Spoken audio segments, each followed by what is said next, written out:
드디어 족장으로 들어갑니다. 아브라함으로 들어가는데요.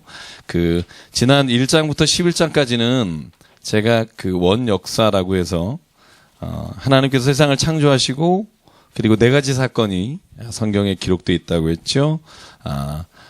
여러분 잘 아시는 것처럼 에덴 동산에서부터 죄로 말미암아 쫓겨났다는 사실, 그 다음에 가인이 아벨을 죽인 역사, 그 다음에 노아의 방주의 이야기, 또 바벨탑 사건, 이렇게 이것들이 다 나의 지금의 모습이 왜 이렇게 됐나를 성경이 우리에게 말씀해 주시기 위해서 기록하고 있는 역사적 기록이라고 말씀을 드렸고요. 오늘은 이제 아브라함부터 제가 바라기는 이제 이삭까지 가고 싶은데 오늘 어디까지 갈지 모르겠습니다만 아브라함부터 이삭, 야곱, 요셉, 이게 창세기 50장까지 나머지 12장부터 50장까지의 내용입니다만 여러분이 다 읽어오셔서 아시겠지만, 그죠?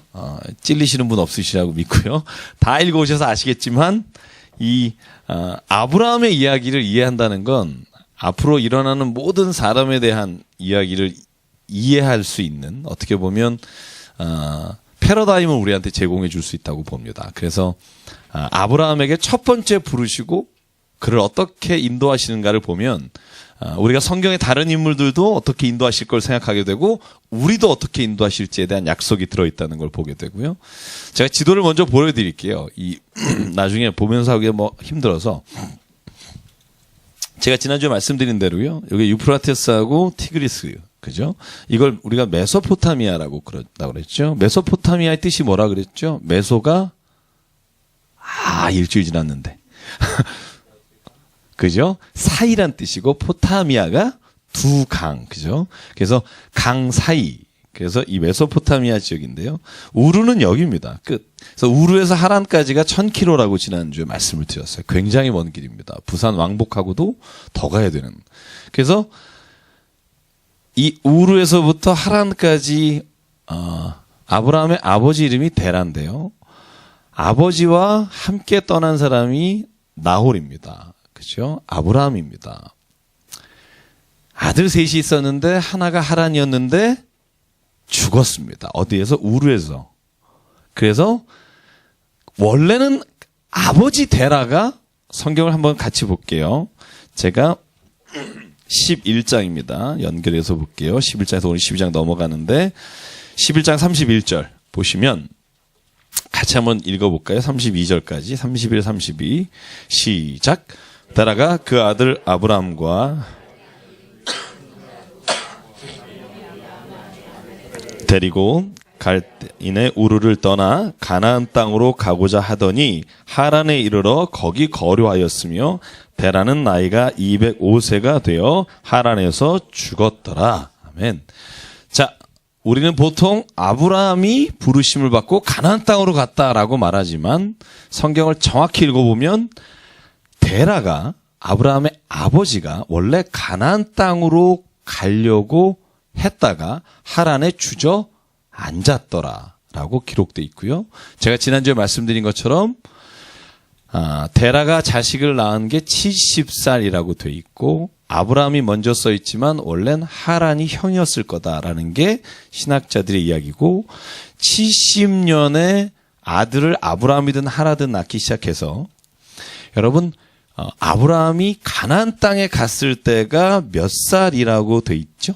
요 예루살렘과 가나안 땅으로 갔을 때가 아브라함이 창세기 12장에 보면 75세다. 그러니까 여기가 제일 많으신 분이 저희 어머님이신데 어머님도 어리시다. 이런 거죠. 75세에 비하면 어리시다. 그죠? 그래서 75세 떠났으니까 145세 정도죠. 그 데라가. 근데 205세에 돌아가셨으니까 지난주에 마지막으로 드린 말씀이 60년 정도는 아마 하란에서 데라와 나홀이 살았을 것이다. 그죠? 하란은 죽었고. 그러면 아브라함이 하란에서 이 가나안 땅으로 들어올 때 누구랑 같이 들어오냐면 하란이 난 아들 롯과 들어오고 하란이 난 자식이 성경은 3명의 이름이 있는데 롯과 또 하나는 밀가. 밀가는 여러분 헷갈리시겠지만 아브라함과 하란과 나홀 중에 아브라함의 형인지 동생인지 모르는 가운데 손가락 죄송합니다. 이 나홀의 부인이 밀가인데요. 하란의 딸이 밀가예요. 그리고 여자 하나의 이름이 더 있습니다. 이스가라고 해서 이 데라의 세 자손 중에 이 가나안 땅으로 온 사람은 아브라함밖에 없습니다. 롯과 함께. 그러니까 나머지는 다 하란에 머물러 있었더라. 그래서 제가 지난주에 마지막으로 드린 말씀 기억하십니까? 하나님은 아브라함만 부르셨다? 맞다 틀리다? 왜 이렇게 눈치를 보시나? 하나님은 아브라함만 부르셨다. 하나님은 왜 노아 때 얘기 말씀드렸죠? 노아는 하나님의 은혜를 입었더라. 그런 표현이 하나님이 노아를 사랑해서 노아만 부르셨다. 맞을까 틀릴까? 오늘 아브라함만 부르셨다. 맞을까 틀릴까? 그렇죠. 이제 자신 있게 말씀하셨으면 좋겠어요. 하나님은 데라도 부르셨고요. 그러니까 데라가 가나안으로 원래 가려고 하다가 이유는 모르지만 여기 가나안에 주저앉았더라라고 돼 있고 아브라함만 약속의 땅으로 떠납니다. 잘 보십시오. 저는 하나님의 은혜입니다라고 우리가 고백하잖아요. 모든 게 하나님의 은혜입니다. 그럼 약간 정신 이상자로 보이는 분도 있어요. 아니 자기가 노력을 다 해놓고 그런 생각 드실 때 없어요? 그죠? 노력은 자기가 다 해놓고서 이 모든 게 하나님의 은혜입니다. 이러면 믿음이 굉장히 조여 보이기도 하지만 저 사람은 자기가 다 해놓고 하나님의 은혜라 그러나. 근데 그 비밀이 오늘 우리가 읽은 본문과 노아에 대한 이야기가 나와 있어요. 그게 뭐냐면 하나님은 모든 사람을 부르셨지만 그 부르심에 응답한 사람은 소수이다라는 거죠. 그리고 응답한 때가 다르다는 거죠. 여러분 인생에 있어서요. 60에 이제 예수님 영접하신 우리 그죠? 박희석 집사님 60 따세서 이렇게 교회 나오셨지만 하나님이 그 전에도 성경을 보면 여러 번 부르셨다는 거예요. 근데 그때는 내가 세상이 너무 좋거나 하나님의 관심이 없거나 아니면 내가 지금 부르신다고 하는 것을 느끼지조차 못했기 때문에 그 부르심에 응답하지 못했다. 그게 성경이 말하는 부르심입니다. 그래서 여러분 저는요. 하나님이 아브라함을 부르셨지만 그러나 하나님이 아브라함 외에도 모든 사람을 부르셨고 부르심에 응답한 사람만이 뭘 말할 수 있어요? 진짜 이건 은혜다. 하나님 은혜입니다. 왜? 내가 응답하고 보니까 하나님의 이러이러한 계획과 하나님의 뜻을 알게 되고 내 눈이 열려서 하나님의 안목을 가지고 보게 되니까 세상이 다르게 보이고 그러니까 응답한 사람에게 그 모든 기회를 주거나 모든 이루어진 것에 근거가 있는 게 아니라 부르신 분에게 이 모든 근거가 있다는 걸 인정하니까 뭐라고 말해요? 은혜입니다라고 말하는 거예요. 왜냐하면 여러분 내가 여기 지금부터 선착순으로 5명 딱 앞에 나오신 분에게 제가 문화상품권 10만 원어치씩 드리겠습니다. 그래서 전혀 안 움직이잖아요. 목사를 못 믿기 때문인데 그러니까 제가 딱 얘기했는데 막 뛰어나오셔서 5명 줄 섰어요. 그래서 제가 10만 원어치 드렸어요. 그러면 이게 나온 사람이 재주가 있어서 받은 거라고 생각할 수 있겠지만 근본적인 건 준 사람이 은혜죠.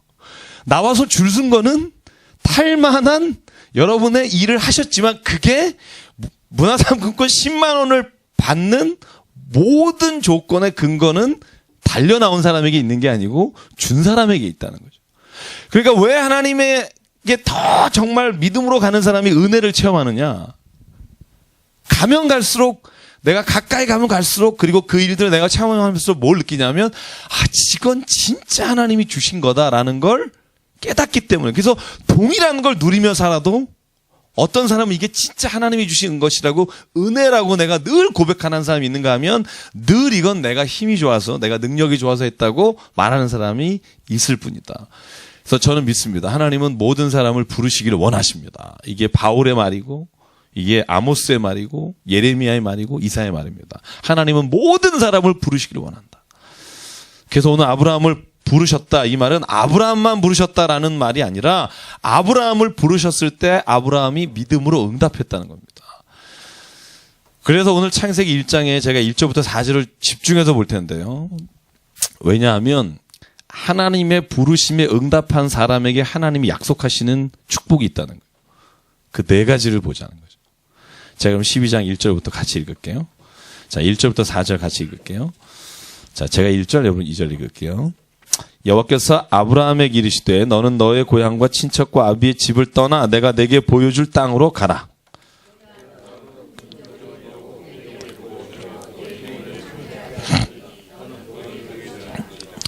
너를 축복하는 자에게는 내가 복을 내리고, 같이 읽을게요. 너를 저주하는 자에게는 내가 저주하리니 땅의 모든 족속이 너로 말미암아 복을 얻을 것이라 하신지라. 이에 아브라함이 여호와의 말씀을 따라갔고 롯도 그와 함께 갔으며 아브라함이 하란을 떠날 때 75세였더라. 아멘. 자, 2절 보실래요? 첫 번째 말씀하시는 복이 내가 너로 큰 민족을 이루겠다. 민족. 이 말은 땅을 준다는 말과 후손을 준다는 말이 동시에 있습니다. 15절에는 자손에 대한 약속이 다시 나오고 17절에는 자손에 대한 약속을 구체적으로 하시는데 여기는 자손과 땅에 대한 축복이 들어있고요. 두 번째, 너의 이름을 창대케 하리라. 우리 좋아하는 거죠. 남자분들 뭐죠? 내가 너를 명예롭게 하겠다. 너의 이름을 높여주겠다. 내 이름을 떨치게 하겠다. 세 번째, 너는 복에 될지라. 혹은 개혁 성경은 복의 근원이 될지라. 그런데 영어 성경은 뭐로 되어 있는 줄 아시죠? 여러분 재밌습니다. 이 세 가지 복 하기 전에 영어 성경에 보면 I will bless you. 그리고 나서 세 가지가 나와요. 첫 번째, 내가 큰 민족을 이루게 하겠다. 그리고 내가 너로 하여금 명예를 떨치게 하겠다. 그리고 나서 또 한 가지가 복이 될 것이다. 이 말은 I will bless you는 아니겠죠. 그죠? 왜 앞에 있으니까. 이거 영어 성경으로 보면 뭐라고 되어 있는지 여러분 잘 아시죠? 뭐죠? You will be a blessing이에요. You will be a blessing. 이 말은 뭐냐면 네가 복이다 이거예요. 재밌습니다. 여러분 복 중에 제일 큰 복이 뭐냐면 내가 막 진짜 자식을 많이 낳고 큰 사업을 이루고 큰 뭘 얻고 혹은 내가 이름을 떨쳐서 세계 만방에 내 이름만 나가면 누구든지 알아볼 수 있고 빌 게이츠 같은 사람이 되는 거, 그죠? 그것도 복인데 성경이 말하는 제일 큰 복은 뭐냐면 당신이 복이 되는 거. 왜 이 말이 나오냐면 그 다음에 네 번째 복이 뭐냐면요. 12장 3절의 하반절. 땅의 모든 족속이 너로 말미암아 복을 얻을 것이다.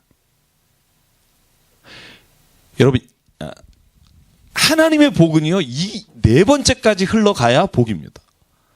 그러니까 여러분 세상의 축복은 내가 정말 지극정성을 했더니 오늘 나에게 정말 굉장한 게 떨어졌다. 이게 복인데 하나님을 믿는 사람의 복의 마지막은 뭐냐면 너로 인해 모든 열방이 복을 얻게 될 것이다. 그래서 네가 복덩이가 돼야 된다. You will be a blessing. 네가 복이니까 네가 가는 곳이 뭐가 된다? 복 있는 자리가 된다. 여러분이 가정에 가면 가정이 복이 있게 되고 여러분이 직장에 가면 직장이 복이 있게 되고 여러분 그게 진짜 복이라는 거죠. 근데 여기까지 우리가 눈을 열지 못하면 하나님을 믿는 하나님의 복과 세상의 복과 구분이 없어요. 근데 어찌 보면 성경을 보면 하나님의 복은 이 네 번째로 흘러가기 위해서 우리를 택하셨다고 봅니다. 우리를 택해서 우리가 잘 되게 하시기 위해서가 아니라 세상에 이 복이 흘러가기 위해 주셨다. 왜냐하면 믿는 자에게는요. 여러분 이런 거 있잖아요. 이미 우리는 하늘나라에 대한 구원의 복을 받은 줄 믿습니다. 세상에서 이제 나머지 누리는 건 뭐 때문에 그렇다? 하나님이 주신 내게 복이 열방에 흘러가기를 기대하기 때문에. 여러분 그러니까 돈 많이 버시라니까요. 왜냐하면 선한 사람에게 붙잡힌 돈이 하나님의 선한 일에 쓰일 수 있다고 믿기 때문에. 여러분 진짜 자식도 정말 잘 기르시라니까요. 왜냐하면 당신이 낳아서 잘 기른 그 자녀 하나가 이 땅을 정의롭고 자유롭고 평화롭게 만드는 자녀가 되기 때문입니다. 그게 you will be a blessing이에요. 당신이 복이 돼야 합니다. 여러분 제가 계속 며칠 사람 만나 상담하고 얘기하면서 굉장히 괴로웠던 게 뭐냐면 자기에 대한 정죄가 심한 사람들이 많아요. 또 죄를 졌습니다. 헤어나기 어렵습니다. 당분간은 어려울 것 같아요. 제가 그런 분 얘기 오랫동안 하면서 무슨 생각해? 제가 이런 얘기를 했어요. 개념하지 마라. 죄를 지고 넘어질 수 있다. 사탄은 그거에 넘어지기를 원한다. 근데 하나님은 그까짓 것 하고 일어나기를 원하신다. 누구의 말을 따르겠느냐? 당신을 주저하게 하고 넘어지게 하는 그 사람의 말에 귀를 기울이지 말고 다시 일어나게 힘을 주신 하나님의 말에 귀를 기울여라. 그게 하나님이 주시는 음성이다. 왜냐하면 하나님은 이미 우리가 연약하다는 걸 너무나 잘 아시기 때문에. 그런데 이걸 믿으시죠, 하나님은. 그래도 내가 하나님이 말씀하시는 그게 옳다고 믿고 있는 그것, 여러분. 그래서 우리를 귀하게 보시는 겁니다. 왜 우리를 하나님이 연약한 가운데서 우리의 믿음을 보시냐. 여러분, 창세기 15장에 하나님이 이렇게 말합니다. 아브라함이 이 말씀을 믿음의 의로 여겼더라. 왜? 내가 비록 잘못된 모습이 있어도 아닙니다. 하나님, 당신이 말한 이게 옳은 겁니다. 내가 지금 잘못됐습니다라는 걸 알면 하나님은 그걸 의롭게 여겨주시겠다는 거예요. 왜? 네가 누군지를 어디로 가야 되는지 알기 때문에. 여러분, 그것만으로도 하나님이 우리에게 주신 놀라운 복이 있다는 겁니다. 여러분, 혹시 힘든 분이 계시면 일어나십시오. 하나님이 우리와 함께 하십니다. 그래서 여러분, 이 복은요, 아브라함에게만 주신 복이 아니라 이 복은 우리에게도 주신 복입니다. 할렐루야. 근데 잘 보셔야 합니다. 그래서 여러분, 이렇게 기도하기 쉬워요. 하나님, 아브라함에게 주신 복을 우리에게 주시옵소서. 아들에게 안수하면서 하나님, 아브라함과 같이 축복을 주시옵소서. 근데 지금부터 잘 듣고 생각해 보세요. 아브라함은요, 자식의 복을 받는데 아들 하나 낳는데 25년 걸렸어요. 잘 들으세요. 여러분, 험난한 길을 거쳐서 자기 아들 이삭 하나 얻는데, 창세기 21장에 이삭을 낳잖아요. 아들 하나 낳는데 25년 괴로운 시절을 지냈어요. 눈물의 시절. 사라가 눈물을 흘리며 나를 구박하고 나를 모멸감을 주는 하갈을 내쫓아달라고 우는 시간이 있었고, 이삭을 얻었음에도 불구하고 창세기 21장, 여러분, 이스마엘이 이삭을 괴롭히는 장면을 바라보고 사라가 우는 장면이 나옵니다. 여러분, 제가 드리고 싶은 말씀은 그거예요. 하나님이 자식의 축복을 주십니다. 그런데 그것이요, 늘 언제나 해피, 언제나 아무 고생이 없는 그런 복을 하나님이 주신 게 아니라는 거예요. 그러니까 아브라함의 복을 주십시오 할 때는 이 과정까지도 내가 믿음으로 받을 마음을 가지고 기도하기를 원합니다. 여러분, 성경 잘 보세요. 그러면 내가 큰 나라를 이루게 하겠다. 좋죠. 좋죠. 그런데 가나안 땅에 들어갔어요. 이제 가잖아요. 가고 일어난 첫 번째 일이 뭘까? 퀴즈입니다. 상품이 있습니다. 가나안 땅에 들어가자마자 세겜에서 제단 싼 거 빼고 첫 번째 아브라함이 딱 가나안 땅에서 얻은 게 뭐죠? 뭐죠? 성경에 나오는데 뭘까요? 10절 보시면 되는데. 자, 빨리 읽고 10절. 기근, 그죠? 여러분 보세요. 자, 잘 보십시오. 자, 우르에서 하란으로 갔습니다. 1000km. 하란에서 갔습니다. 가나안 땅. 딱 갔으면 여러분, 이 순종하고 떠났잖아요. 첫 번째 가나안 땅에 도착해서 맞이하는 게 뭐예요? 기근이에요. 여러분, 이럴 때 어떡하실 것 같아요? 뭐냐 이거? 약속을 말든지 떠나게 말든지. 첫 번째 가나안 땅에 도착해서 당한 게 기근이에요. 그래서 어디로 가요? 애굽으로 가요. 여러분, 참 많은 걸 얻고 싶죠? 아브라함 같이. 그러면 아셔야 합니다. 아브라함의 가나안 땅의 첫 번째 일은 기근이었다는 거예요. 저는 가나안 땅에요, 이 12장에도 그렇고 20장에도 여러분, 가나안 그 가뭄 때문이라고는 정확히 안 나오지만 20절에도 다시 남쪽으로 내려가서 다시 자기 사라를 동생이라고 속이고, 그죠? 26장에도 또 이삭이 기근 때문에 또 남쪽으로 내려가요. 이 가나안 땅은요, 땅 자체가 축복을 받고 막 이런 땅일까요? 저는 그렇게 생각하지 않습니다. 가나안 땅이나 오히려 우르 땅은요, 여러분 잘 아시죠? 이 4대 문명의 발상지로 이집트와 더불어 여러분 곡식과 문명이 가장 발달한 지역입니다. 이곳에서 굳이 여기로 왔는데 이게 가나안에 너무 좋은 땅이 있어서가 아니라는 겁니다. 그러면 뭘 말할까 성경은? 전 이렇게 성경을 읽어요. 오늘 아브라함에게 가나안 땅을 주신 건 가나안 땅이 좋아서 그 땅에서 아브라함이 많은 소산을 먹고 살라는 게 아니라 아브라함 때문에 이 가나안 땅이 복을 받는 땅으로 변화시켜 주시겠다는 겁니다. 저는 그 말씀을 믿습니다. 하나님의 복을 받은 사람, 그 사람이 가는 곳이 하나님의 땅이 이루어지는 곳이라는 거예요. 여러분 그 믿음 정도는 있길 원합니다. 저는 그 믿음 정도는 있으려고 합니다. 이 가나안 땅은요, 그 이후에도 여러분 창세기 40장에 보면 야곱과 그 아들이 전 세계에 기근이 들긴 하지만 이 땅에 또 기근이 들어 야곱이 또 아들들 데리고, 그죠? 먼저 아들들이 가지만 요셉이 있는 이집트에 가서 쌀을 구걸하러 가잖아요.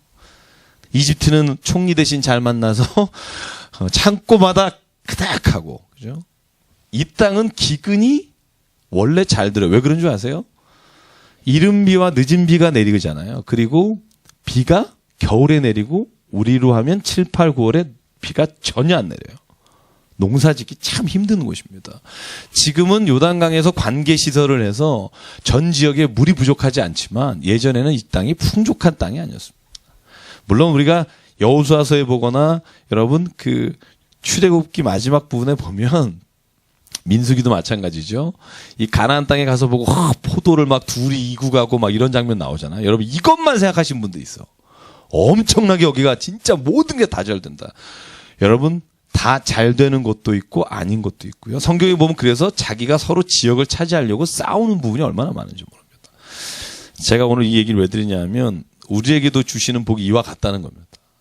아브라함에게 주시는 것처럼 약속을 하시고 하나님 우리에게 제일 기대하시는 게 뭐냐면 내가 하나님의 복받은 사람이라는 것, 하나님을 믿는 것으로 말미암아 하나님이 우리가 가는 땅을 하나님이 축복해 주시라고 약속하셨다는 겁니다. 그 믿음 우리에게 있길 원합니다. 그래서 오늘 12장에 보면요, 아브라함에게 하나님께서 축복하시는 장면이 있습니다. 그리고 12장 7절에 보면 제일 먼저 아브라함은 그 땅에 가서 제단을 쌓습니다. 그리고 남쪽으로 내려갑니다. 기근이 들어서 다시 이집트에 갑니다. 거기서 자기의 아내를 누이라고 속였다고 돼 있지만 20장 12절에 보면 사라가 나의 이복 동생입니다. 배다른 누이입니다. 근데 성경에 정확한 족보가 안 나옵니다. 그러니까 아브라함이 말한 걸로 봐서 배다른 동생이었다. 근데 그럴 수 있을 확률이 정말 큽니다. 나중에 여러분 야곱이 결혼하는 게 누구냐 하면 리브가잖아. 아니 이삭이 리브가랑 결혼하잖아요. 그죠? 야곱은 라헬하고 레아인데 리브가도 마찬가지예요. 사촌 동생이에요. 그죠? 왜냐하면 나홀이 난 게 분니엘이고 분니엘이 난 게 라반과 리브가예요. 그러니까 다 옛날에는요. 그리고 또 이 땅에서 어디로 보내요? 아들을 결혼시키려고 하란까지 올라가요. 왜? 자기의 같은 혈족이 하란에 있기 때문에 그래요. 그러니까 예전에 같이 결혼하는 것 자체가 문제가 안 됐기 때문에. 그래서 거짓말이라기보다는 뭐라고 표현해야 될까요? 이 의도적으로 속였다기보다는 살기 위해서. 우리가 옛날에 독서 모임 할 때 거짓말은 나쁜 건가 이거 기억나시나요? 우리 그런 독서 모임 한 적이 있는데 여기에서의 말은 아브라함이 자기가 두려워서 그 일을 했다고 말하고요. 그래서 오히려 이 일로 말미암아 아브라함이 많은 재산을 얻고 다시 가나안 땅으로 돌아오게 됩니다. 자, 오늘 성경의 이 부분하고 그 다음에 12장 7절에 하나님이 아브라함에게 나타나셨다. 제가 여기까지만 좀 자세하게 하고 나머지는 좀 쉬엄쉬엄 가겠습니다. 이제 요걸 좀 올려주실래요?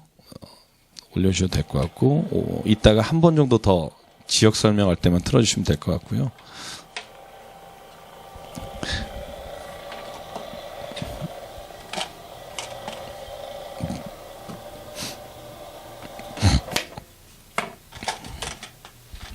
자, 보십시오. 우리 하나님이 우리에게 나타나셨다. 여러분 이 말이 오늘날에는 그러면 하나님 우리에게 나타나실까 안 나타나실까? 이런 질문도 되고요. 아브라함은 참 하나님을 굉장히 가까운 데서 봤고요. 천사 3명이 마물에 그죠? 상수리 나무 아래 있을 때도 3사람을 만났고요. 그 중에 한 사람이 여호와 하나님이라고 돼 있고 나중에 보면 2사람은 소돔과 고모라로 떠나게 되는데 하나님이 봤습니다. 하나님을 봤습니다. 이런 분들이 있어요. 하나님을 봤다. 그러니까 내가 본 하나님이 진짜 100%다. 이렇게 확신하는 분이 있어요. 근데 성경은 말해요. 당신이 알고 있는 하나님은 코끼리, 그죠? 장님이 코끼리 만질 때처럼 오른발을 잡고 하나님을 다 알고 있다고 말할 수 있습니다. 그래서 진짜 하나님이 나타나셨습니다. 이 말을 성경에 굉장히 많이 쓰고요. 앞으로도 그런 말씀이 굉장히 많이 나오는데 하나님을 봤다라고 우리가 말할 때 굉장히 조심하고 내가 하나님을 너무나 잘 안다. 나는 진리를 안다.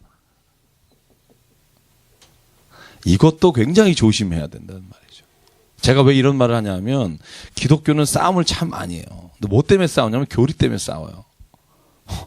정말 많은 싸움들이 자기가 아는 하나님하고 조금 다르냐 안 다르냐 가지고 너무나 많이 다툼을 하는 걸 보게 됩니다. 여러분 그런데요. 우리가 보는 건 다 하나님 자체를 보는 사람은 저는 없다고 생각해요. 하나님의 현현을 본다고요. 빛날 현자예요. 현현. 그게 뭐냐면 하나님이 나타나시는 방법을 볼 뿐이에요. 그죠? 여러분 소크라테스가 참 멋있게 돌아가시고 난 이후에 플라톤이 그 책에 쓴 질문 중에 재밌는 질문이 있습니다. 여러분 그 질문 제가 여러분에게 던져볼게요. 제자들에게 한 말입니다. 플라톤이 너는 개를 본 적이 있는가? 읽으신 적 있나요? 혹시 그 책? 너는 개를 본 적이 있는가? 제 질문입니다. 개를 본 적이 있으십니까? 이게 갑자기 심각해요. 네. 개를 보신 적이 있으십니까? 왜 이러세요? 왜 이렇게 부담을 가지시고. 개를 보신 적이 있습니까? 네. 그죠. 플라톤은 말합니다. 당신은 개를 본 적이 없습니다. 제자들이, 스승 돌아가시고 약간 맛이 갔구나. 플라톤이 말합니다. 너는 개를 본 적이 없고 삽살 개를 봤거나 진돗 개를 봤거나 아니면 시베리아 허스키. 네가 본 건 진돗개, 푸들, 삽살개, 시베리안 허스키를 봤지 개를 본 적이 있느냐 이거죠. 그러니까 심각해집니다, 제자들이. 개를 봤나? 이렇게 됐어요. 그러니까 또 묻습니다. 개를 볼 수 있을까? 심각해졌어요. 개를 봤는데 어저께도 봤는데 그러면 왜 그걸 개라고 부르나? 이런 질문들을 가지고 들어가요. 곰곰이 생각해 보세요. 개가 너무 다르잖아요. 여러분 예쁘게 나온 요만한 그죠? 인형 같은 저희 집에 있는 푸들개가 있는가 하면 어느 집에서 키우는 정말 엄청나게 큰 개가 있는데 우리가 그걸 개라고 말한다는 거예요. 그래서 플라톤은 말합니다. 이 땅에 개는 없다. 개들만이 있다. 그러니까 우리가 흔히 이걸 본질이라는 표현을 쓰는데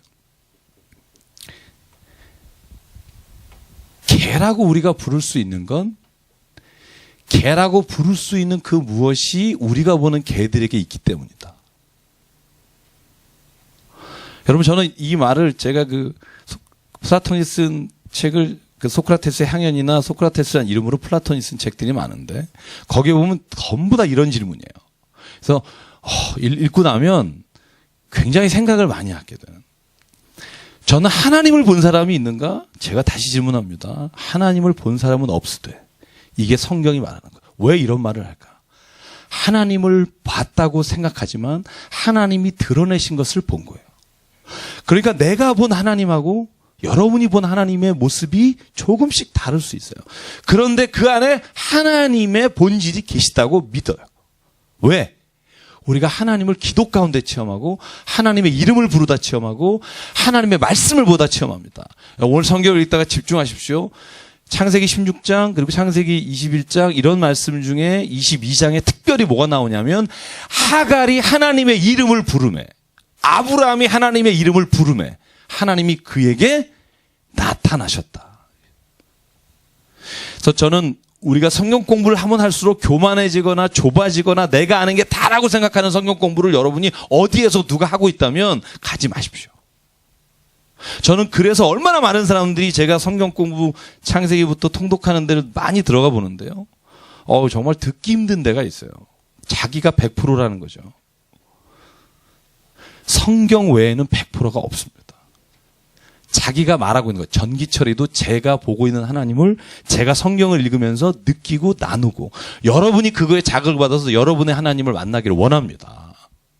그게 성경을 공부하는 이유입니다. 만약에 성경에서 A, B, C, D, E, F, G, Z까지를 딱 배우고 난 하나님 다 알았어. 이렇게 여러분 하시려고 한다면 그건 성경이 말하고 있는 하나님을 아는 방법이 아닙니다. 하나님을 아무도 본 자가 없을 때 우리가 서로 사랑하며 거기에 하나님이 계신다. 이게 요한이 말하는 하나님을 본 사람입니다. 그러니까 여러분 진짜 하나님 보기 원합니까? 사랑하십시오. 사랑하면 하나님 보입니다. 우리 옆에 분하고 인사해 볼까요? 사랑하십시다. 아니 사랑합니다. 동윤이하고 동건이하고 태시 형제 둘이 한번 얘기해 보세요. 사랑합니다. 그런 사이는 아니야? 저는 그래서 성경이 정말 멋있어요. 하나님은요, 우리 안에 우리가 하나님을 부르고 하나님의 이름을 외칠 때 하나님이 우리에게 필요한 모습으로 나타나세요. 그래서 여러분, 부엘라에로이라든가 이게 뭐냐면 우리를 살피시는 하나님. 이게 어디예요? 창세기 16장에 하갈이 쫓겨나서 자기 그죠? 몸을 이끌고 하나님 앞에 외쳤더니 나를 살피시는 하나님을 만나게 되고. 그럼 창세기에 보면 또 21장이죠. 이스마엘과 같이 쫓겨났어요. 그래서 바란 광야에 있을 때 여호와 이름을 외쳐요. 울면서 아들을 그죠? 그랬더니 하나님이 그에게 나타나시더라. 근데 어떻게 나타나세요? 우물을 보여주세요. 왜?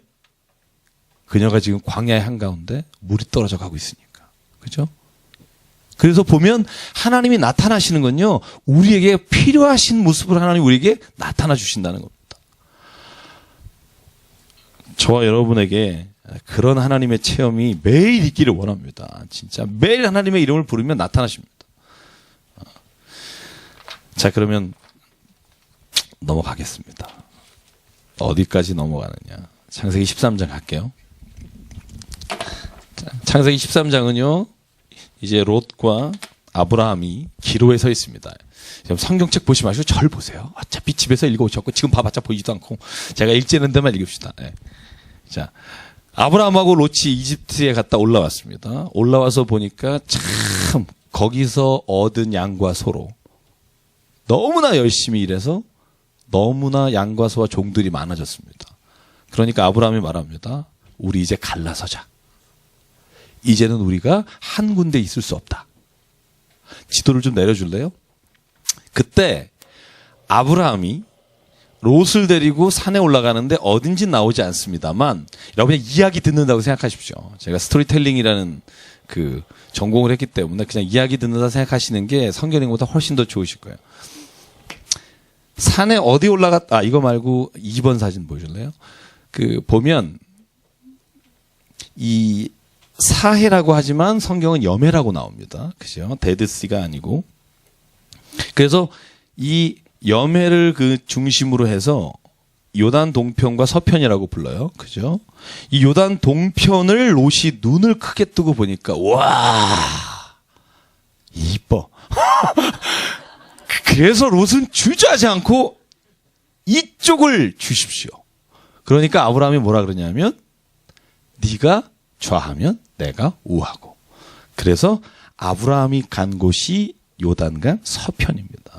이 요단강 서편에 아브라함이 주로 거했던 것이 마므레라고 하는 곳인데 마므레가 어디에 있냐면 헤브론 안에 있다라고 되어 있습니다. 그래서 여러분 12지파가 나중에 땅을 우리가 다 나눌 때 유다지파가 받은 땅이 헤브론 지역이에요. 왜냐하면 이 지역은 굉장히 중요하니까. 여러분 지금 이스라엘과 팔레스틴이 어디 놓고 많이 싸우죠? 헤브론 가지고 싸웁니다. 여기를 원래 팔레스타인한테 넘겨주라는 거예요. 근데 절대로 못 넘겨준다는 거죠. 왜? 아브라함과 사라의 묘가 여기에 있습니다. 여러분 보시면 창세기 23장에 사라가 죽어요. 죽었을 때 아브라함이 해쪽 속에 가서 말해요. 우리 부인을 정말 사랑하는데 묻을 데가 없는가? 당신이 우리의 주인과 같은 분인데 아무데나 쓰십시오. 그랬더니 에므론이라고 한 사람에게 이 땅을 주면 안 되겠나? 마음대로 쓰십시오. 그랬더니 아브라함이 말합니다. 내가 그럴 수 없네. 여기가 얼마나 하나? 은 400세겔입니다. 내가 그 돈을 내겠네. 아니 되옵니다. 내겠네. 아니 되옵니다. 그런데 아브라함이 이겨서 돈을 내고 그곳에 부인 사라를 묻었더라 돼 있어요. 그게 지금도 이스라엘이 이 땅을 돈 주고 샀다는 근거로 쓰고 있는 겁니다. 그래서 여기에는요, 절대로 시오니즘이나 유대인 사람들 중에 굉장히 강력한 극우주의자들은 여기에 뭘 짓고 있죠? 무슨 촌이라고 하죠? 정착촌을 지어서 안 나갑니다. 원래 가자지구하고 이쪽하고 다 넘겨줘야 하는데, 그죠? 참, 이거 없었으면 어떡할 뻔했어요. 창세기 23장 없었으면, 그죠? 그래서 서쪽에 정착하게 되는 게 창세기 13장입니다. 그런데 하나님이 아브라함이 다 양보했더니 13장 후반절에 아브라함에게 나타나십니다. 거기를 읽어볼게요. 14절입니다. 저 같이 이 16절까지 읽을게요. 14절부터 시작. 롯이 아브라함을 떠난 후에 여호와께서 아브라함에게 이르시되 너는 눈을 들어 너 있는 곳에서 북쪽과 남쪽 그리고 동쪽과 서쪽을 바라보라. 보이는 땅을 내가 너와 내 자손에게 주리니 영원히 이르리라. 내가 내 자손이 땅에 티끌 같게 하리니 사람이 땅에 티끌을 등이 셀 수 있을진데 내 자손도 세리라. 아멘. 그곳이 어디다? 18절 헤브론에 있는 마므레 상수리 숲이다. 하나님은요, 아브라함이 양보했더니 다시 나타나셔서 13장에 나타나시고 15장에 나타나고 17장에 나타나서 장장마다 똑같은 축복을 반복하십니다. 14장은요, 여러분 보시면 아브라함과 롯이 나눠지고 난 이후에 롯이 이제 소돔과 고모라. 소돔과 고모라는 지금 어디가 소돔과 고모라였는지 고고학적으로 발견되지가 않았어요. 다만 측정하기를 사해 남쪽 부분이었을 것이다 라고 지금 추정하고 있어요. 그래서 소돔과 고모라가 이쪽쯤으로 보고 있고요. 소돔과 고모라가 여러분 그 5개의 왕들이 연합해서 있었고요. 이 엘람 왕이라고 하는 그돌라 오멜이라고 하는 사람과 4나라의 왕들이 이쪽 전역을 지배하고 있었습니다. 그래서 창세기 14장에 보면 12년 동안은 이 소돔과 고모라를 비롯한 5 왕들이 조공을 바치고 순순히 순종하며 살았는데 13년째 되니까 우리가 왜 이러고 사냐? 이러고 살 수 없다. 그리고 봉기를 들었습니다. 전쟁을 했습니다. 완전히 깨졌습니다. 그래서 소돔과 고모라에 있는 왕만이 아니라 롯의 가족도 싹 포로로 끌려가는 겁니다.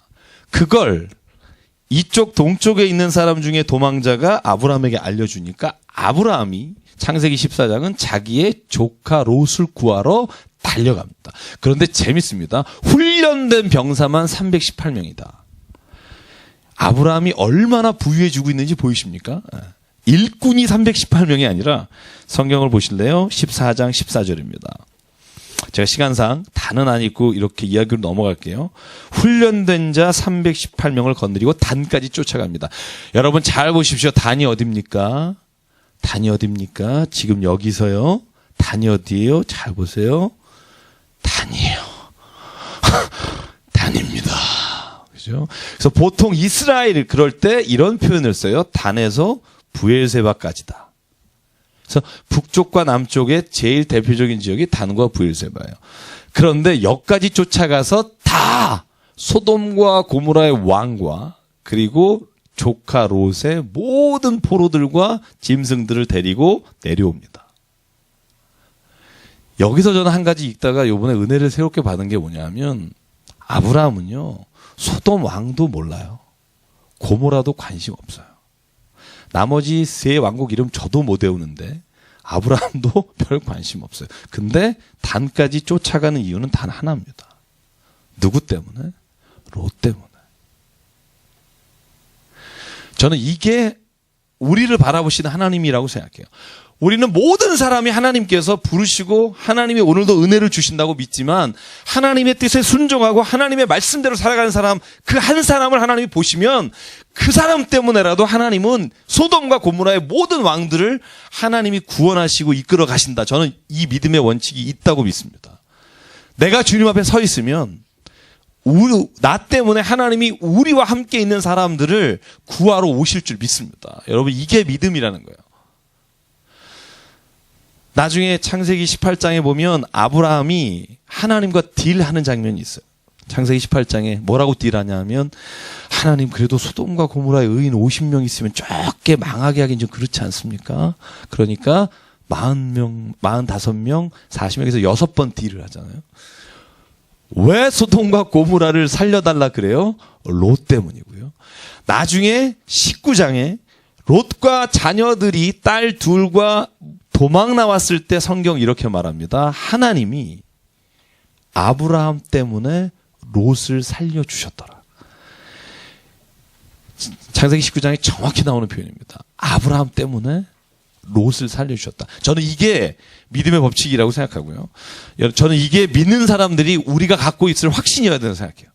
하나님은 나를 절대로 세상 가운데 버리지 않으시고 내가 믿음의 발 아래 두고 있으면 하나님은 나 때문에 단까지 쫓아와서 우리의 민족을 구하실 것이다. 저는 이 믿음을 가지고 있었다는 거죠. 그래서 오늘 14장에 보면 내려올 때 여러분 만나는 사람이 있어요. 그게 누구냐 하면 살렘 왕 멜기세덱을 만나요. 이 살렘 왕 멜기세덱이 누구냐에 굉장히 학자들이 관심을 많이 가졌으나 여기밖에 안 나와요, 성경에. 또 나오는 데가 어디냐? 히브리서 6장 7장. 히브리서 기자가 예수님이 대사장 되셨다는 걸 설명하기 위해서 살렘 왕 멜기세덱이 밑도 끝도 없이, 그러니까 아론의 반열이 아닌데, 반차가 아닌데 멜기세덱이 제사장이라고 나오는 것처럼 예수께서도 멜기세덱과 같은 능력으로 제사장이 되셨습니다. 예수는 대제사장이십니다라고 말할 때 그때 히브리서 6장 7장에 나오고 여기밖에 안 나와요. 근데 학자들은 뭐 어떻게 주로 생각하느냐 하면 여기에 나오는 멜기세덱은 아마도 이 가나안 땅에 있었던 어느 굉장히 존경받는 하나님께 의롭게 여겨지는, 여기에 뭐라고 나오는 줄 아세요? 14장 18절 보실래요? 멜기세덱을 표현하는 말이 뭐냐면 그는 누구다? 지극히 높으신 하나님의 제사장이다. 그러니까 지극히 높으신 하나님의 제사장이었다는 거죠. 이 가나안 땅 어디에던가 있던 왕이었고 대제사장이었을 것이다. 왜 이런 게 가능하냐? 여러분, 모세의 장인이 이드로잖아요. 출애굽기 12장에 보면 이드로가 미디안 족속의 통치자, 왕과 같은 사람이며 대제사장이더라. 이런 표현들이 나와요. 그죠? 그래서 예전에 왕과 대제사장이 같이 있었던, 겸직했던 것들이 보이고 아마 멜기세덱이 하나님의, 높으신 하나님의 제사장이었었는데 이 멜기세덱에게 아브라함이 11조를 줍니다. 11조를 바치고 그리고 나서 멜기세덱이 축복하죠. 근데 순서가 제가 잘 보시면 거꾸로 되어 있습니다. 축복을 먼저 합니다. 그리고 10분의 1을 줍니다. 그러니까 저는 제가 왜 이걸 또 굳이 이렇게 얘기하면요, 11조 내니까 복 주신 게 아니라는 거예요. 복 주시니까 11조 드린 거예요. 여러분, 이 순서는 굉장히 중요하다고 저는 생각해요. 복 받기 원하십니까? 11조 내십시오. 그런 교회 가지 마십시오. 정말 제가 부탁합니다. 예수님, 정말 제가 예수님 사랑하는 마음으로 하나님이 복을 주셨기에 아브라함이 당신의 있는 것 중에 귀한 것을 드린 겁니다. 왜 이게 굉장히 다르냐면 저는 반대예요. 반대. 이 두 가지는 앞뒤만 바꿨지만 신앙의 역전이에요. 완전 역순이에요. 하나님이 내가 하나님 앞에 바치면 주실 것이다라는 믿음이 아니라 하나님의 복을 이미 멜기세덱이 선포해요. 아브라함아, 천지의 주제이신 지극히 높은 하나님이 아브라함을 축복해 주시옵소서. 여러분, 이 복을 아브라함이 받고 그 다음에 감사함으로 드린 게 예물이에요. 이 순서가 바뀌면 타락합니다. 제가 어제 기도한 게 있어요. 제가 월요일 날 어디 병원에 가잖아요. 제가 하루 종일 있으면서 너무 잘해주더라고요. 우리 오신 분도 있는데, 진짜 이게 제가 이렇게 뭐 이런 거 있잖아요. 참 좋다, 이런 거. 그죠? 병원에서 제가 어머님 기다린다니까 병실 1인실을 따로 주더라고요. 가서 쉬시라고. 이불 깔아놓고. 근데 가고 싶더라고요. 좀 졸리고 막 새벽에 그래갖고 그러다가 그래도 병실에 내가 있으면 안 되지. 그리고 어머님 갔어요.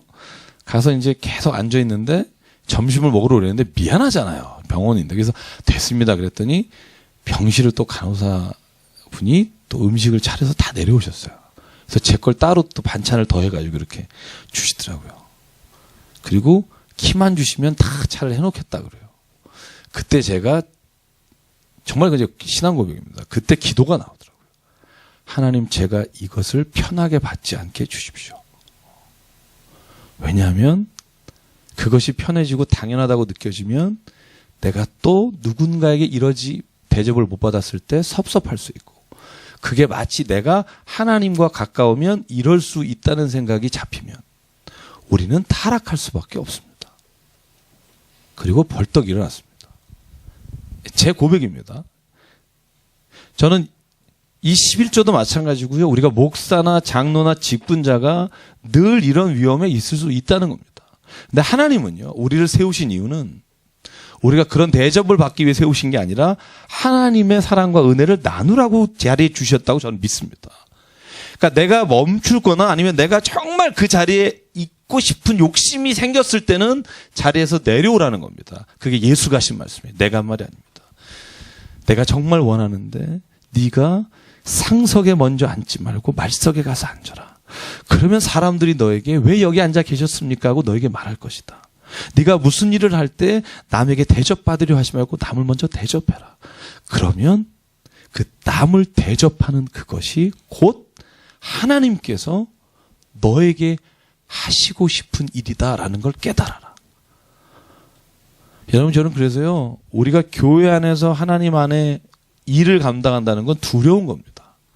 제가 방송이 되니까 모 목사님이라고만 할게요. 모 목사님, 왜냐면 어제 제가 아침에 병원에 가기 전에, 그러니까 월요일이었죠. 그저께 아침에 병원에 가기 전에 제가 인터넷으로 본 사진이 하나 있어요. 어느 목사님이 광주 지역에 가셔서 집회를 하시는 사진이었어요. 근데 거기 밑에 개독교라고 이렇게 올라온 글이었어요. 사진이 뭐였냐면 그 목사님을 수행하는 경호원과 이 자가용 12대가 에쿠스인지 벤츠인지 모르겠어요. 이렇게 쭉 도열해 가고요. 그 옆에 한복을 입은 여선교회 한 수백 명이 두 줄로 도열하셔서 프랭카드가 써 있는데요. 이름을 제가 얘기 안 하겠습니다.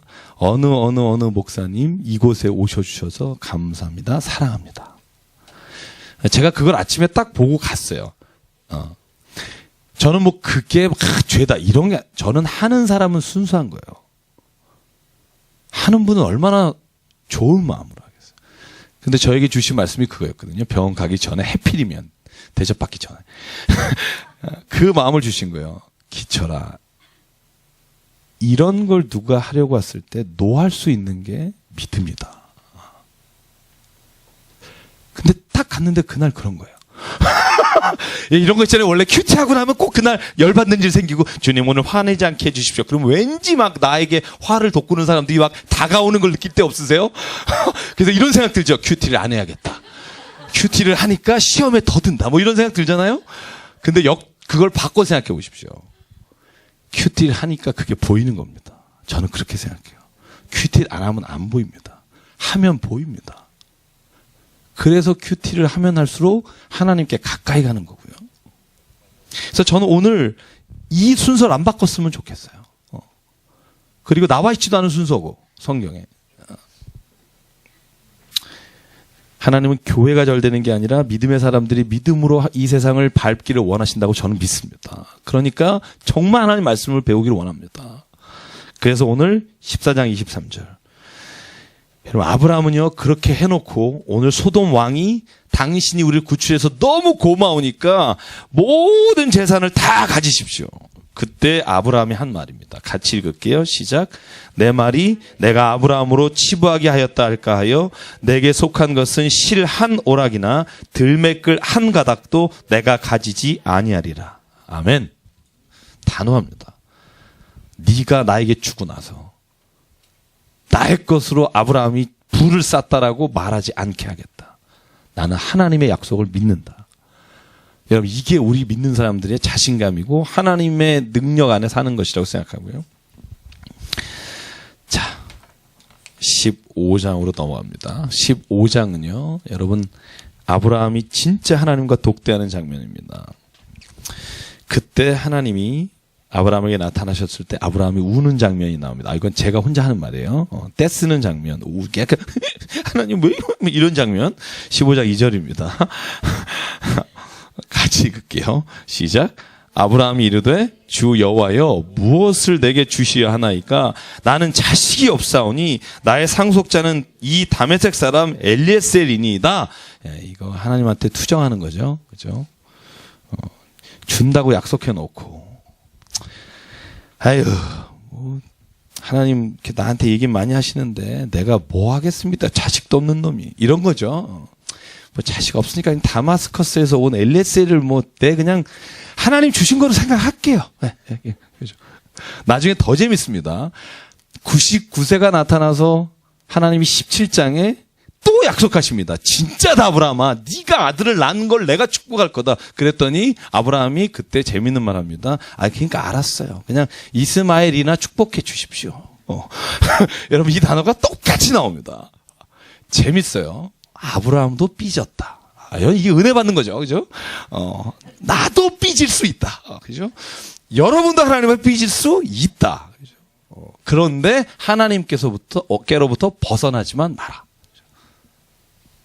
삐질 땐 어떻게 하신다? 오늘 달래시는 거 보십시오. 하나님 장난 아닙니다.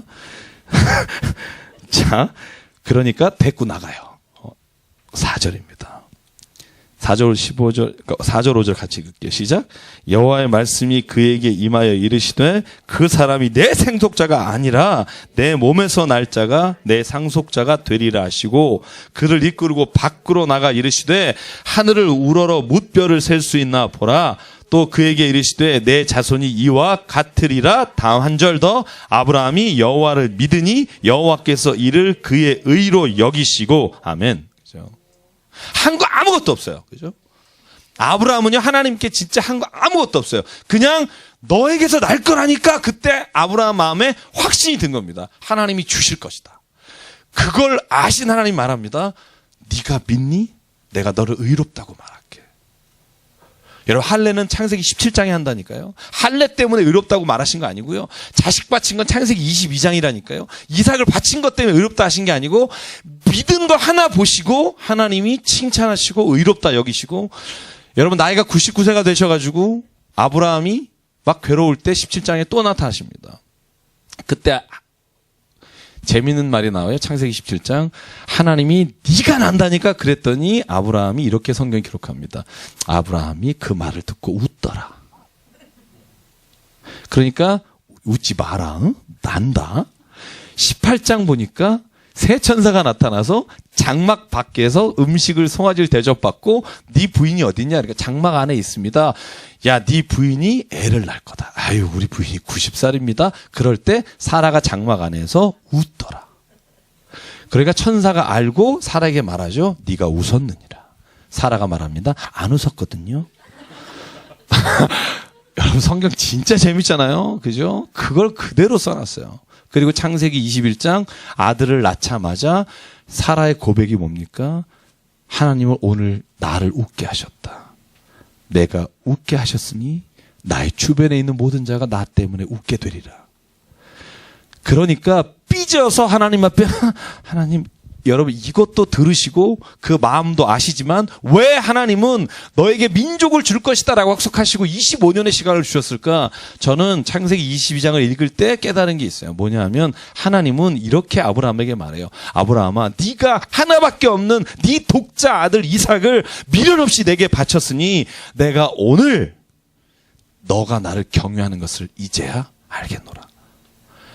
만약에요, 아브라함이요 2년 뒤에나 1년 뒤에 자식을 낳았다면 못 바쳐요. 왠지 아세요? 내 거라는 생각이 있으니까. 여러분 25년 정도 기다리다가 진짜 100세, 90세 아들을 낳았어요. 무슨 확신이 들까요? 내 거 아니다. 내 힘으로 한 거 절대 아니다. 이 고백이 있으니까 22장에 바칠 수 있는 겁니다. 저는 그러니까 우리의 인생에 이루시는 하나님 역사의 과정은요, 사람마다 다 달라요.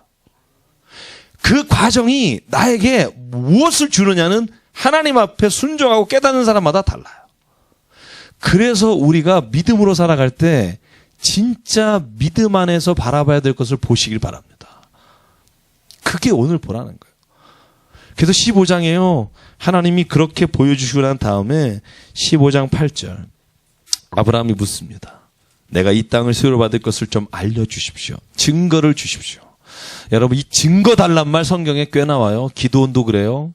네가 나가서 네가 기드온아 이길 것이다. 그러니까 증거를 주십시오. 그렇죠? 그러니까 이슬이 양털에만 내렸다가 양털 빼고 내렸다가 그러죠. 히스기야에게 하나님이 네가 15년 더 살 거다. 뭐라 그래요? 어떻게 할까요? 태양을 앞으로 해줄까 뒤로 해줄까? 죄송한데 앞은 좀 쉽고요. 뒤로 가게 해보십시오. 여러분, 성경 진짜 재밌잖아요. 그러니까 하나님이 또 뒤로 가게 해주세요. 오늘 뭐라 그래요? 아브라함이 증거가 있으면 좋겠습니다. 그랬더니 양을 쪼개서 수점소를 쪼개서 3년 된 거. 이 3년 된 거라는 의미가 고대 근동에는요. 3년 된 수양, 숲속 혹은 여기 새라는 건요. 완전히 성숙돼서 가장 좋은 시기를 3년이에요. 숫자상으로 완전 수기도 하지만. 그래서 이걸 쪼개놓고요. 국가 간에도 마찬가지예요. 개인 간에도 맹세할 때인데 쪼개서 양쪽을 나눠놓고 그 사이를 지나가요. 그러면 계약이 성립돼요. 첫 번째 무슨 의미가 있느냐? 우리가 이 재물이 죽은 것처럼 우리가 피로 맹세하자. 안 지키면 죽는다. 두 번째 무슨 의미가 있냐면 그 결과 이 우리의 동맹을 통해서 한 몸이 되었다.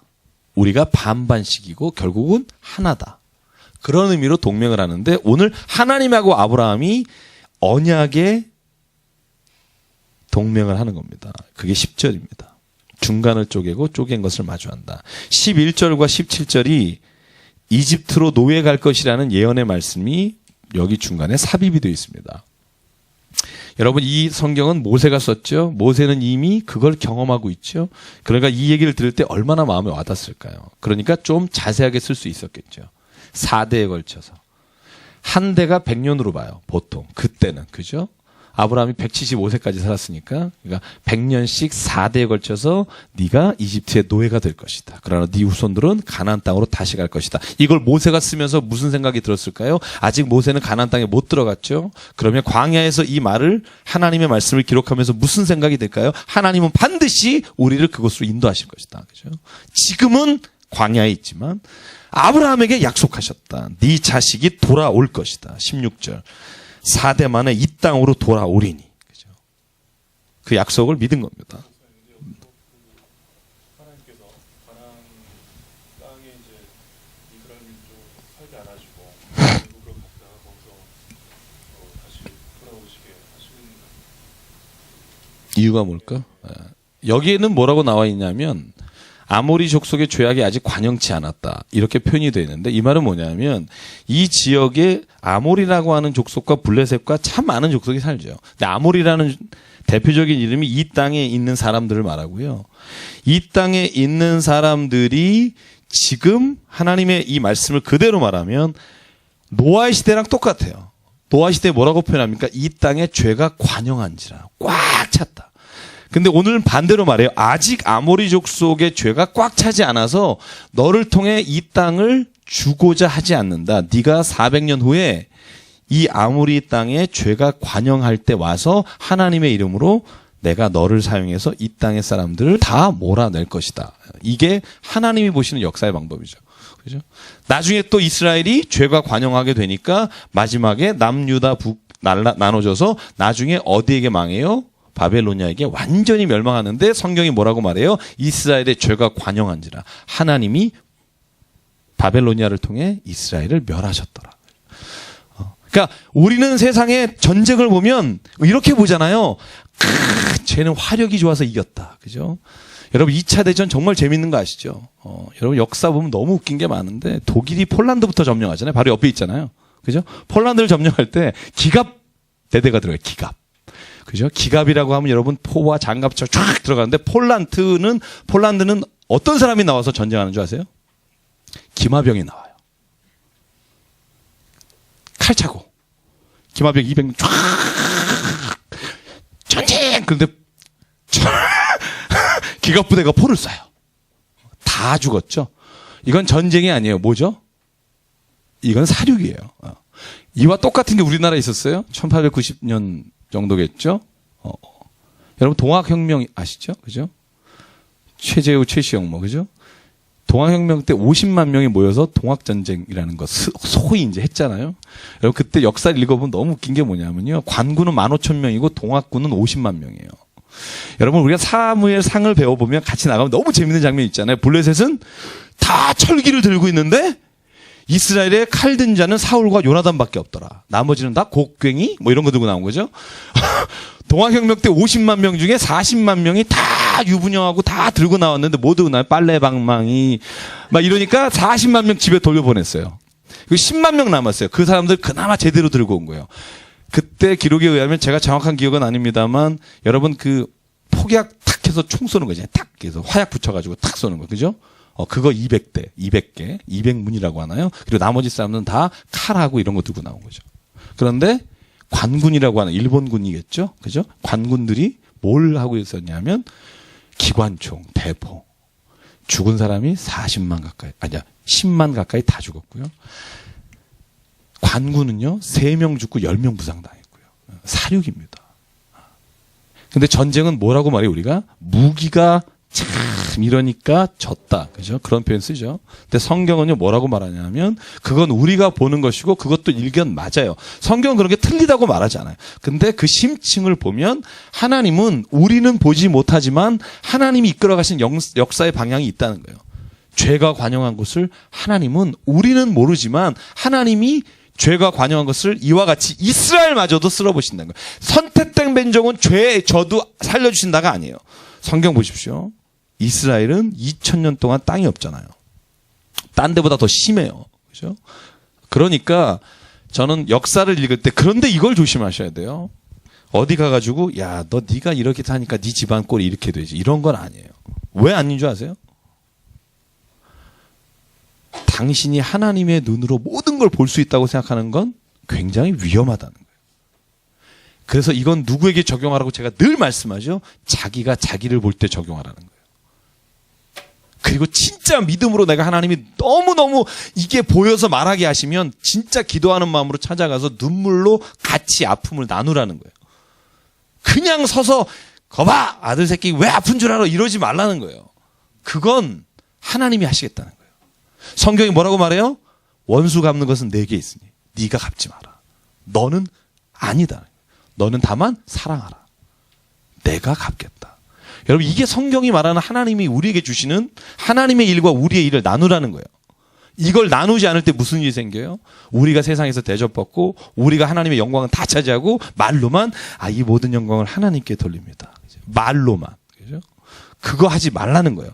하나님은 만홀히 여길 뿐이 아니라 하나님은 영광 받으실 분이고 우리는 하나님 안에서 그의 은혜와 거룩함을 나누는 형제 자매라.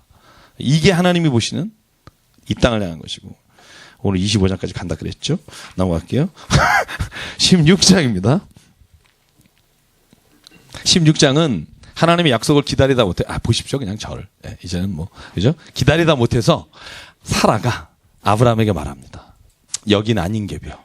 나는 좀 힘든 개벼.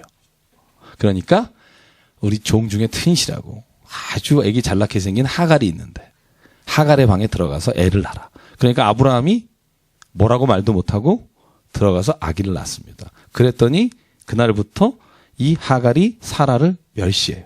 그러니까 또 눈물을 뻑뻑 흘리면서 아브라함에게 말합니다. 내가 그녀 때문에 힘들어 죽겠어. 그러니까 하나님이 아브라함이 하나님 앞에 이렇게 써 있어요. 근심하더라. 보실래요? 그래서 내쫓습니다. 하갈을. 그랬더니 16장 6절 살 앞에서 도망치고 16장 7절 술, 김, 샘, 곁. 여기가 자, 세 번째 사진 보여주실래요? 전사님. 여러분 보통 술 광야 그러면 여기가 이집트입니다. 어떤 분은 계속 여기가 이집트인 줄 알고 있는 분이 있어요. 여기는 못 살아요. 광야예요. 그러니까 이스라엘과 이집트 사이에는 고센이라고 하는 지역이 나중에 야곱과 요셉이 후손들이 거한 곳이 고센 땅이에요. 여기가 굉장히 비옥한 땅입니다. 그런데 이 이집트와 이스라엘 사이에는 광야가 있어요. 이게 시내 반도라고 하잖아요. 근데 이 위쪽을 술 광야라 그러고 아래쪽을 바란 광야라 그래요. 첫 번째 하갈이 도망간 곳이 술 광야의 근처, 브엘세바 근처. 아마 이 멀리는 안 갔을 것이고요. 두 번째 도망간 거, 창세기 21장이 바란 광야라고 돼 있어요. 브엘세바에서 바란 광야로 내려가서 이스라엘의 족속이 12지파를 이루게 된다. 12두령이라고 나오죠. 그래서 술 광야, 바란 광야. 여기는 사람이 못 사는 곳입니다. 그래서 이집트에서 올라올 때 이렇게 가면 2주면 가요. 2주면 가는 데를 모세가 이렇게 돌아가잖아요. 그죠? 돌아가서도 가네스 바냐에서 정탐 갔다가 요거 불과 한 달이었나요? 여기 한 달 만에 가서 가네스 바냐에서 10명이 어려워요. 그러니까 그래 어렵게 살아라. 그래서 40년을 돌리시잖아요. 그죠? 그래서 여기 왔다 갔다 40년이라고 돼 있어요. 이 지명을 보면 이쪽으로 건너가지도 않고 여기만. 그런데 오늘 이스마엘이 이쪽 신광야가 아니라 바란 광야까지 내려가서 여기에서 이스마엘의 후손들이 정착하게 돼 있습니다. 나중에 요건 우리가 암몬과 모압과 에돔의 족속의 자손들이요 다 같은 핏줄이라는 거 아시죠? 여러분 에돔은 누구의 후손이에요? 야곱과 에서의 이름이 에돔이에요. 에서의 뜻이 뭐예요? 붉다란 뜻이에요. 태어났을 때 얼굴이 붉어. 아주 붉어. 그래서 에돔, 에서. 그죠? 외우시겠죠? 붉어. 그 다음에 야곱은 뭐예요? 뒤꿈치란 얘기죠. 그래서 에돔은 에서의 후손이고요. 모압은 누군지 아시죠? 모압은 여러분 누구죠? 그렇죠. 롯의 두 딸 중에 큰 딸이 아들을 낳았는데 이름이 모압이고요. 둘째가 암몬입니다. 배압 이렇게 돼 있어서 이 암몬이라 불렀어요. 그러니까 다 한 가족이 계속 전쟁의 역사를 치러가는 겁니다. 마음이 아프죠, 그죠? 마음이 아픈 겁니다. 그래서 근데 하나님이요 하갈에게 이렇게 말합니다. 돌아가라. 너의 여주인에게 순종하라. 그리고 만나주신 하나님, 그때 눈물을 닦아주신 하나님, 그게 부엘라 헬로이, 살피신 하나님, 나를 살펴주셨습니다. 자, 16장 13, 14만 같이 읽을게요. 시작. 하갈이 자기에게 이르신 여호와의 이름을 나를 살피시는 하나님이라 하였으니 이는 내가 어떻게 여기서 나를 살피시는 하나님을 배웠는고 함이라. 이러므로 그 샘을 부엘라 헤로이라 불렀으며 그것은 가데스와 베렛 사이에 있더라. 이 가데스와 베렛이라고 하는 지명이 정확히 나오지 않지만 곳에 있더라. 이때가 아브라함이 86세 때, 그러니까 약속을 받은 지 11년이 지났을 때예요. 애간장이 끓겠죠. 그죠? 10년이 지나서도 없으니까 하갈을 통해 난 거예요. 그런데 17장 넘어가면 바로 아브라함이 99세가 돼요. 그러니까 침묵의 14년이 있고요. 자, 17장 1절 같이 읽을게요. 시작. 아브라함이 99세 때에 여호와께서 아브라함에게 나타나서 그에게 이르시되 나는 전능한 하나님이라 너는 내 앞에서 행하여 완전하라. 그리고 이름을 바꿔주십니다. 아브람이라 하지 말고 아브라함이라 하라. 사레라 하지 말고 사라라 하라. 그 이름이 열방의 아버지다. 열방의 어머니라 할 것이다. 이름을 바꿔주십니다. 여러분 재밌습니다. 17장에 뭘 받냐면 할례를 받아요. 이때가 언제냐면 이스마엘이 13살 때예요. 그죠? 아브라함이 99세. 참 노장이신데. 그죠? 할례를 받아요. 원래 이스라엘의 이름은 난지 8일 만에 할례를 주고 그때 이름을 줘요. 오늘 성경에 보면 아브라함이 할례를 받을 때 이름을 바꿔주세요. 아브라함이라. 거듭난 자에게 주시는 새로운 삶입니다. 요청하시는 게 뭐예요? 딱 하나예요. 너는 어떻게 되라? 내 앞에서 완전하라. 이걸 다른 표현으로 하면 모세에게 이렇게 말합니다. 너는 서 있는 곳이 거룩한 곳이니 너도 거룩하라. 내가 거룩하니 너도 거룩하라. 완전하라, 거룩하라. 하나님이 자녀를 부르신 목적은 자녀를 불러서 복을 주시고 그의 자녀를 축복하셔서 모든 재산을 다 가지고 행복하게 오래오래 살았대요를 원하시는 게 아니라 하나님은 너가 거룩하기를 원하신다. 그러니까 때로는 시험도 있고 광야의 길도 주신다. 왜? 너를 거룩하게 하기를 원하시기 때문이다. 만약에 복을 주시기 원해서 그것만으로 우리의 부르심의 목적이라면 하루라도 힘들게 하시면 하나님이 자기의 이유에 안 맞게 하시는 거죠. 하나님이 자기의 목적 따라 우리를 인도하시는 게 아니죠. 하나님의 인도하심의 원래 마지막의 목표는 우리의 거룩함이라. 그러니까 때로는 우리가 광야 가운데 모질어지고 넘어지고 부딪히고 내가 깎이면서 뭘 하기를 원하신다? 거룩하게 되기를 원하신다. 내가 정말 하나님 앞에 완전하게 되기를 원한다. 부족하지만 오늘도 다듬어 가기를 원합니다. 하나님이 우리에게 원하시는 것은 그것이라는 겁니다. 그러니까 우리가 더 무슨 일을 할 때 이것이 내가 하나님의 이름으로 하나님 뜻 가운데 너무나 아닌 것 같으면 그걸 내려놓으라는 거예요. 왜냐하면 하나님은 당신의 거룩함을 더 원하시기 때문에. 그게 힘든 거죠. 살아가면서. 그러면서 17장 11절 할례를 주시면서 이것은 너와 나 사이에 뭐다? 언약의 표징이다. 근데 할례를 너네 식구만 받는 게 아니라 돈으로 주고 산 자도 다 받으라는 겁니다. 그렇죠? 내가 내 백성을 끊어지지 않게 하리라. 17장 15절 사라 이름으로 바꿔주시고 그때 17장 17절 한번 17, 18절 같이 읽어볼까요? 아브라함이 어떤 사람인지 시작. 아브라함이 엎드려 웃으며 마음속으로 이르되 100세 된 사람이 어찌 자식을 낳을까? 사라는 90세니 어찌 출산하리요 하고 아브라함이 이에 하나님께 아뢰되 이스마엘이나 하나님 앞에 살기를 원하나이다. 그렇죠? 여러분 우리 이럴 때 있잖아요. 솔직히 가슴에 손을 얹고 아유 뭐 하나님 이렇게 하려면 주지 마세요. 안 가져요. 이럴 때 없으세요? 저만 그래요? 그렇구나. 그때 하나님이 또 구체적으로 약속하십니다. 내년 이맘때 네가 네 아들을 볼 것이다. 여러분 점점 하나님의 약속이 12장, 15장, 17장 점점 구체적이고 아브라함이 지칠 때마다 하나님이 한 가지씩을 보여주십니다. 저는 그것이 우리를 그냥 두시지 않고 하나님이 꼭 그 씨를 보시게 한다는 것처럼 보시게 한다는 거예요. 아, 그게 더 힘들어요. 제가 여기다 써놓은 것 중에 뭐가 있냐면 하나님이 이런 거죠. 하나님이 나를 너무 사랑하시니까 내가 그 일을 피하게 하셨다. 이게 믿음 있는 사람이에요. 근데 믿음이 없을 때 제 마음이 뭐냐면 하나님이 나를 너무너무 사랑하신데 왜 그걸 피하게 하셨을까? 그게 좋은 기회인데. 그죠? 지나고 보면 피하게 하신 게 은혜예요. 그걸 깨달았을 때 하나님이 내가 그게 진짜 내게 주신 복이거나 진짜 좋은 건 줄 알고 잡았으면 어떡할 뻔했을까라는 생각을 갖게 하신다는 거죠. 그래서 우리는요 믿음으로 세상을 볼 때 성경은 이렇게 말합니다. 내 생각과 하나님의 생각은 다르다. 그걸 인정하고 너의 일을 보면 너의 일이 더 하나님의 눈으로 보이게 될 것이다. 저는 그것이 오늘 아브라함이 100세 된 자가 어떻게 납니까? 라고 말할 때 하나님이 구체적으로 내 아내 사라가 내게 아들을 낳으리니 그 이름을 이삭이라 하라. 구체적으로 이삭이라는 말을 주시고요. 21절 볼게요. 내 언약은 내가 내년 언제 이 시기에 사라가 내게 낳을 이삭을 세우리라. 그리고 온 집안이 세례를 받습니다. 그 다음 18장까지만 오늘 한번 가볼게요. 18장까지. 자, 여기는요. 여기를 보실래요? 이제 앞에 보시면 2번 해주실래요? 네.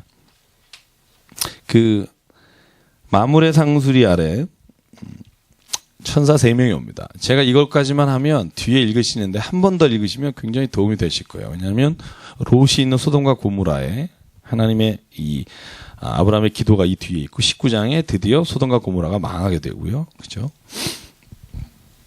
20장에는 다시 그 에베네셀 하나님 뭐 이런 고백은 에베네셀이 아니라 누구죠? 엘람 왕이 아니라 누구죠?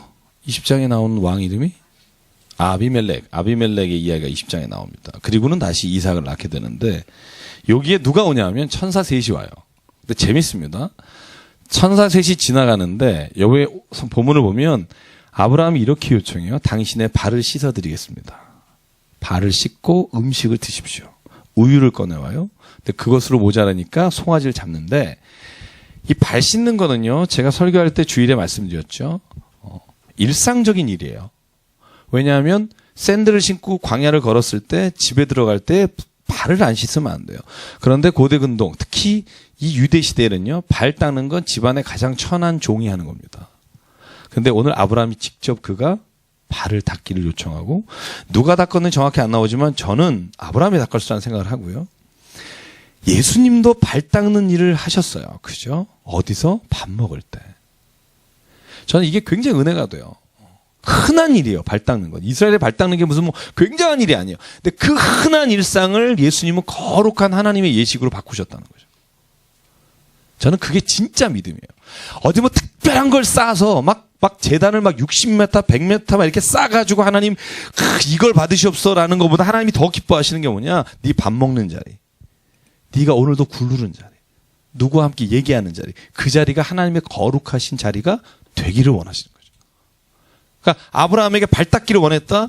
이건 뭐냐 하면 예수님이 세족식을 하시고 성찬식 하실 때 저녁 식사 드시다가 그 자리에서 바로 떡과 포도주를 가지고 성찬 예식하시고 발을 닦는 당연한 일을 가지고 예수께서 직접 닦으심으로 하나님의 거룩한 일을 하셨고 여기서 바뀐 게 뭐예요? 할 만하지 않은 사람이 그 일을 할 때 거룩한 일이 되는 거예요. 그래서 교회는 직분자가 섬기는 거죠. 그러면 그게 뭐예요? 성경에 말하면 거룩한 일입니다. 세상에서 볼 수 없는 거룩한 일. 말은 하지만 정말 쉽지 않은 일. 그죠?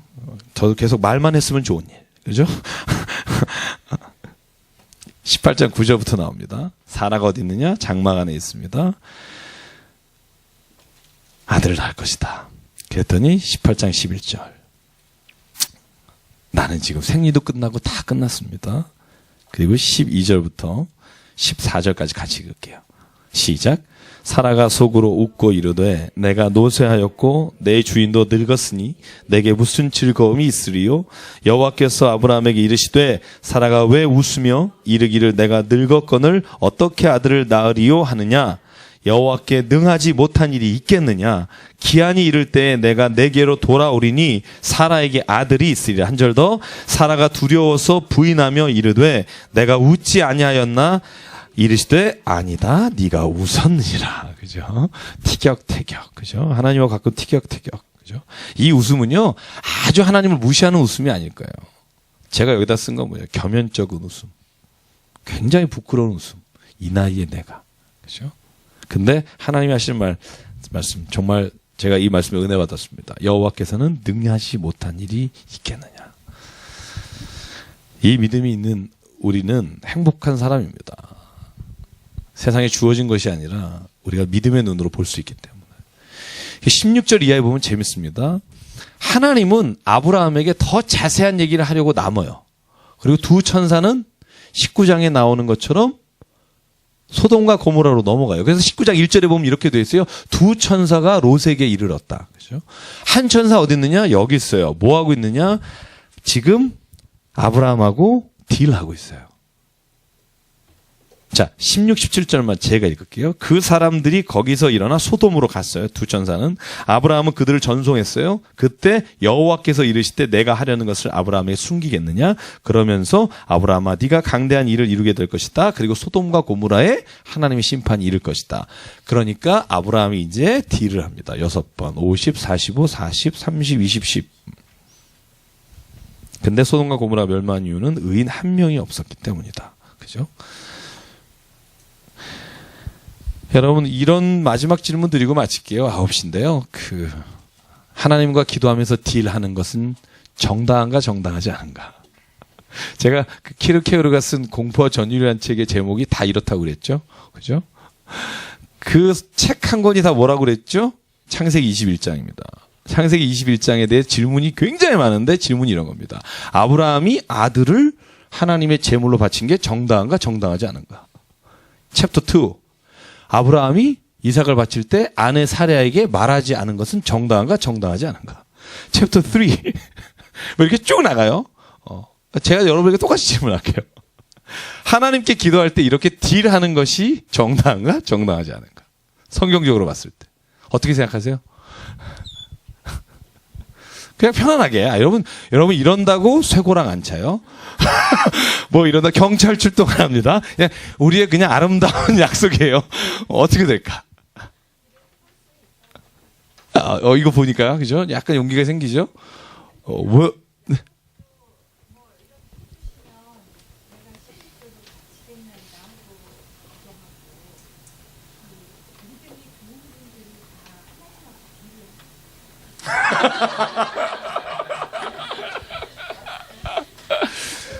제가 오늘 뭐 긴 설명보다는 이 한마디로 그냥 말씀을 드리려고요. 하나님하고 딜이라도 하십시오. 제 말이 와 닿으세요? 네. 뭐 기도할 때 딜을 해야 되나 안 해야 되나 그냥 딜이라도 하십시오. 기도하고. 네? 제발 해야 될까 이 생각으로 머물지 마시고 진짜 하나님 앞에서 진짜 딜이라도 해보세요. 그 말은 기도해 보시라는 거죠. 그죠? 그러면 하나님의 마음을 알게 될 거다. 여러분 여기는 하나님이요 10명이냐 9명이냐에 관심이 있는 게 아니라 아브라함아 그러니까 네가 진짜 나를 의지하는구나 신뢰하는구나 내가 정말 그렇게 할 줄을 믿는구나. 그러니까 하나님이 듣고 계신 거예요. 만약에 그냥 허실수로 만약에 아브라함이 이걸 한다는 걸 알았다면 하나님이 듣고 있지도 않았을 거예요. 근데 아브라함의 마음을 아시니까 그 말씀을 듣고 꼬박꼬박 대답하세요. 저는 여기에 쓴 게 꼬박꼬박 대답하시는 성격 좋으신 하나님. 나도 이거 해야겠다. 누가 무슨 허접한 얘기를 해도 성격 좋은 하나님처럼 들어야겠다. 왜? 그가 진실하게 알고 싶어 한다면. 그게 우리의 마음이 아니어야 됐나. 교회에서 여러분 제가 정말 부탁드리는데 정말 누구를 찾아가서 좀 안아주십시오. 처음 나온 사람에게 정말 기뻐해 주십시오. 제가 우리 교우들한테 정말 부탁드려요. 다른 교회 마찬가지입니다. 왜냐하면 처음 온 사람 그거 너무 기대하고 있어요. 원하고 있습니다. 큰 교회 가면은 그렇잖아요. 뭐 솔직히 옆에 있는 사람 앉아가는 게 인사할 때잖아요. 그 외에는 뭐 알아봤자 나중에 이분하고 무슨 관계가 엮일지. 저도 소망교회 오늘 이렇게 다 가봤었는데 옆에서 창립할 때 뭐 인사하라 그럴 때 인사 딱 하고 그다음부터는 정말 뒤도 안 돌아보고 나와요. 근데 우리 교회는요, 그러면 안 돼요. 사이즈가 그 정도 되면 남들이 기대한다고요. 아는 척 해주기를. 그죠? 근데 오늘 성경을 보면 그거예요. 관심은 하나님이 우리를 향한 마음의 시작이고, 우리가 누군가에게 관심을 갖는 건 하나님 안에서의 관계를 맺게 되는 시작입니다. 그래서 정말 힘들죠. 바쁘죠. 저도 정말 그런 걸 느낄 때가 참 있지만 우리 교우들에게 제가 어제 전화신방을 다 돌려봤어요. 뭐 빠지신 분, 한 주일에도 빠지신 분 주일에 다 돌렸습니다. 그랬더니 제가 또 깨달은 게 있어요. 의외로 너무 좋아하시는 분들이 있는 거예요. 이런 거예요. 여러분 놀라지 마십시오. 내가 목사님하고 대화를 해봤다는 게 너무 좋은 거예요. 감동이 없네. 그래서 제가 이름을 댈 수 없고, 근데 제가 그분을 통하면서 뭘 느꼈냐면 너무 고마운 거예요. 왜냐하면 교회에서 같이 예배드리는 교회의 목사의 목소리를 듣고 좋아할 수 있으시다는 건 참 행복한 일이잖아요. 그죠? 근데 여러분이 전화하시고 여러분이 인사해도 똑같다고 생각해요. 왜냐하면 우리는 다 왕 같은 제사장이요, 하나님의 우리를 부르신 하나님의 사람들이기 때문에. 일주일 동안에도 하나님의 그런 일들이 우리 삶에서 일어나길 원합니다.